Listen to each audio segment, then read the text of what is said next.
राजनीति में सबसे मजेदार सीन ये होता है जब एक ही परिवार के दो लोग एक ही विषय पर बिल्कुल उल्टी बात बोले और फिर भी दावा करे कि हम साथ साथ हैं। हम साथ हैं। और इन दिनों भारतीय राजनीति में ठीक यही सीन चल रहा है और साफ साफ दिख भी रहा है, जहां एक तरफ केंद्र की मोदी सरकार पाकिस्तान के साथ हर तरफ का दरवाजा, खिड़की, रोशनदान सब कुछ बंद किए बैठी है और विदेश मंत्रालय के प्रवक्ता रणधीर जायसवाल बाकायदा प्रेस कॉन्फ्रेंस में बार बार दोहरा रहे हैं कि सिंधु जल संधि तब तक स्थगित रहेगी जब तक पाकिस्तान सीमा पार आतंकवाद नहीं छोड़ता है। लेकिन दूसरी तरफ जिस संगठन को पूरी दुनिया भाजपा का वैचारिक मार्गदर्शक और रिमोट कंट्रोल कहती है, उसी राष्ट्रीय स्वयंसेवक संघ के सर कार्यवाहक दत्ता होसबले अचानक पॉडकास्ट में बैठकर बड़े आराम से बड़ी शांति भरे अंदाज में फरमा गए कि हाँ भाई, पाकिस्तान सुई की तरह चुभता जरूर है और पुलवामा, पहलगाम जैसी घटनाएं करवाता है, इसका मुंह तोड़ जवाब देना चाहिए, पर इसके साथ ही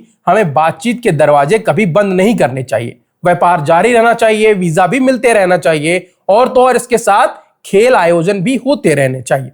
और इसके साथ अटल बिहारी वाजपेयी की लाहौर बस यात्रा की मिसाल दी। मोदी जी की 2014 के शपथ ग्रहण समारोह में नवाज शरीफ को बुलाने वाला जिक्र भी किया और साथ में शरीफ के पारिवारिक समारोह में मोदी जी के अचानक पहुंचने वाली उस ऐतिहासिक घटना की याद भी दिलाई, जो अब शायद भाजपा के अपने समर्थक ही भूल जाना चाहते हैं। और दिलचस्प बात यह है कि होसबले के इस बयान पर सबसे पहले थैंक यू नोट पाकिस्तान के विदेश मंत्रालय ने भेजी है, जिसके प्रवक्ता ने इस्लामाबाद में बाकायदा मीडिया ब्रीफिंग बुलाकर इसे एक सकारात्मक घटनाक्रम बताया और कहा कि हम तो बस भारत सरकार की आधिकारिक प्रतिक्रिया का इंतजार कर रहे हैं। पर मोदी सरकार की पूरी ब्रांडिंग इसी लाइन पर टिकी हुई है कि आतंकवाद और बातचीत साथ में नहीं चल सकती। ये लाइन इतनी बार दोहराई गई है कि अब नारा कम और मंत्र ज्यादा लगने लगी है। और ठीक इसी मंत्र जाप के बीच, इसी कस्मे वादों की पवित्र फिजा में अचानक से संघ की ये लाइन आ जाती है। अचानक से ये सवाल उठने लगते हैं कि अगर वो होसबले की बात से असहमति जताते हैं तो सीधे ही अपने संगठन से टकराव वाली कहानी बनेगी, और अगर सहमति जताते हैं तो पिछले एक साल से जो घुसकर मारेंगे वाली पटकथा रची गई थी उसकी हवा निकल जाएगी। तो आज इस लॉजिकल के एपिसोड में इसी लॉजिकल विषय पर बात करते हैं। सबसे इंपॉर्टेंट सवाल से वीडियो शुरू करते हैं, वो ये है कि भाजपा इस पूरी स्थिति को संभालेगी कैसे। और इसके लिए हमें समझना होगा कि होसबले कोई आम आदमी नहीं है। वो 1992 में एबीवीपी के राष्ट्रीय संगठन मंत्री बने, 2009 में संघ के सह कार्यवाहक बने और 20 मार्च 2021 को संघ के दूसरे सबसे शक्तिशाली पद यानी कि सर कार्यवाहक की कुर्सी पर बैठे। 2024 में फिर से इसी पद के लिए चुने गए, यानी सर संघ संचालक मोहन भागवत के तुरंत बाद संघ की सबसे बड़ी शख्सियत है वो यही है। इनको संघ का सीईओ भी कह सकते हैं और जिसकी ग्रोथ के पीछे एक बड़ा कारण मोदी और अमित शाह के साथ उनका बेहद नजदीकी संबंध रहा है। और सबसे जरूरी बात, होसबले वही ब्रिज है जो संघ और भाजपा के बीच रोजमर्रा का सेतु का काम करते हैं। वो आदमी वो जानता है कि कब किस मंत्री को क्या मार्गदर्शन देना है, कौन सी नीति पर संघ की मुहर लगानी है और कौन सी पर ब्रेक लगाना है। और इसीलिए जब वो कुछ बोलते हैं तो कोई व्यक्तिगत राय नहीं होती है। और इसे अगर राजनीतिक विश्लेषक सज्जन कुमार के शब्दों में कहे तो उनका कहना स्पीच एक्ट होता है, यानी बोलना ही करना है। और अगर सर कार्यवाहक जैसे पद से ऐसा बयान आ रहा है तो उसे यूं ही हवा में नहीं उड़ाया जा सकता। अब असली पेच यहीं फंसता है। और एक बात समझिए कि जब आप सत्तारूढ़ दल और उसके मार्गदर्शक के बयानों में इतना विरोधाभास देखे तो दो ही संभावना बनती है। पहली कि संघ जो है वो जानबूझकर भाजपा को संदेश दे रहा है कि बहुत हो गया हिंदुत्व हिंदुत्व, अब थोड़ा सिविल सोसाइटी वाला चश्मा भी पहन लो, क्योंकि होसबले कि जो हालिया अमेरिका, ब्रिटेन, जर्मनी की यात्रा के दौरान चैथम हाउस, हडसन इंस्टीट्यूट और स्टैनफोर्ड यूनिवर्सिटी में उन्होंने जिस तरह यह कहा था कि हम कोई नया हिंदू राष्ट्र नहीं बना रहे, हम तो खुला संगठन है, हम मुसलमानों को हमलावर नहीं मानते और उनके पूर्वज भी तो भारतीय ही थे। उसके बाद कई विश्लेषकों ने माना कि यह संघ का इमेज मेकओवर हो सकता है और हो सकता है कि पाकिस्तान वाला बयान भी उसी ग्लोबल इमेज बनाने की कड़ी का हिस्सा हो, जहां संघ अब अंतरराष्ट्रीय मंच पर हम भी बातचीत प्रेमी है वाली छवि बनाना चाहता है। पर एक बात और समझिए कि जब जब भाजपा ने संघ की राय को नजरअंदाज करने की कोशिश की है, उसे राजनीतिक चोट लगी ही है।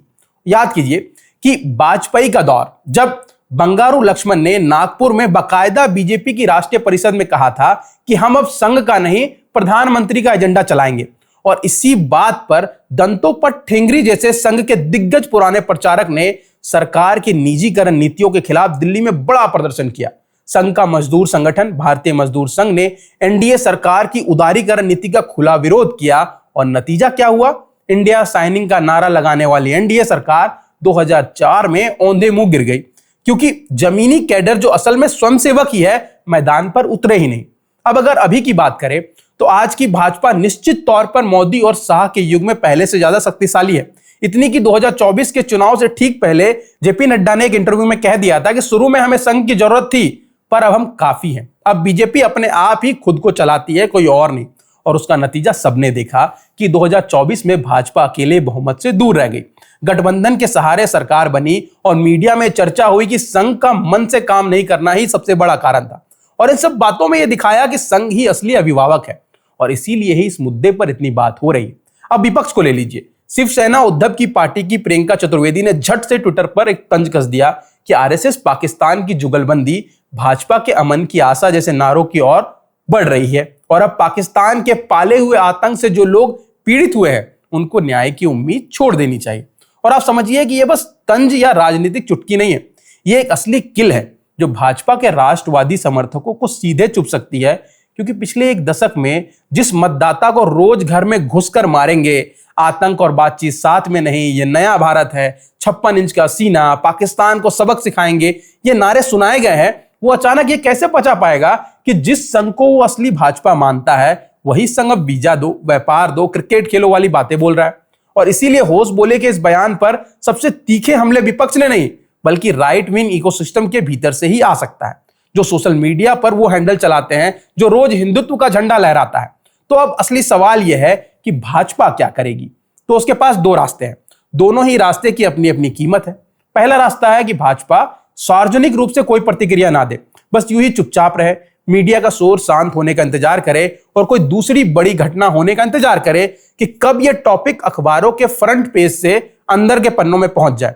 और यह वेट एंड वॉच वाला रास्ता मोदी सरकार की पसंदीदा शैली रही है, क्योंकि ना कुछ बोलो, ना खंडन देना पड़ेगा, ना पुष्टि करनी पड़ेगी और मीडिया अंत में किसी नई चमत्कार वाली चीजों की ओर भाग जाएगी।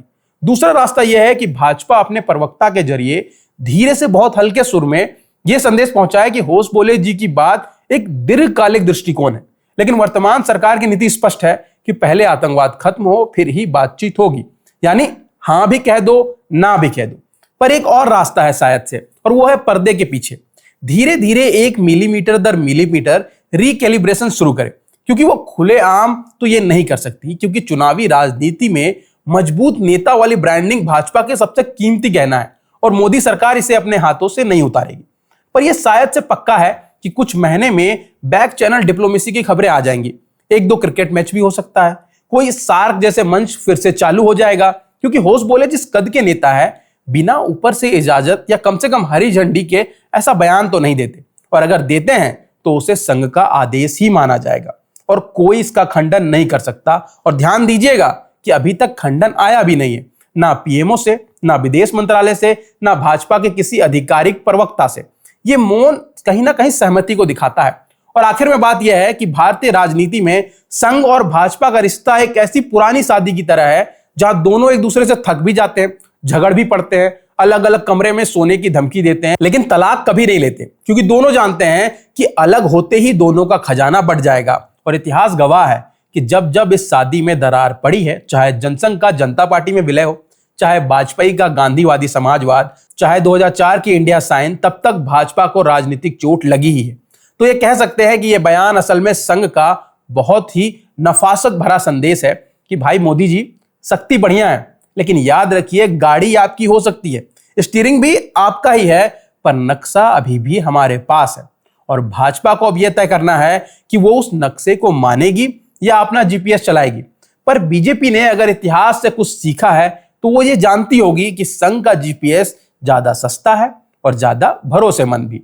तो आपकी इस वीडियो पर क्या राय है, कमेंट सेक्शन में हमें जरूर बताइए। और अगर ये वीडियो आपको पसंद आया है तो उसको लाइक करें और सब्सक्राइब करें बजरबट्टू दुनिया को।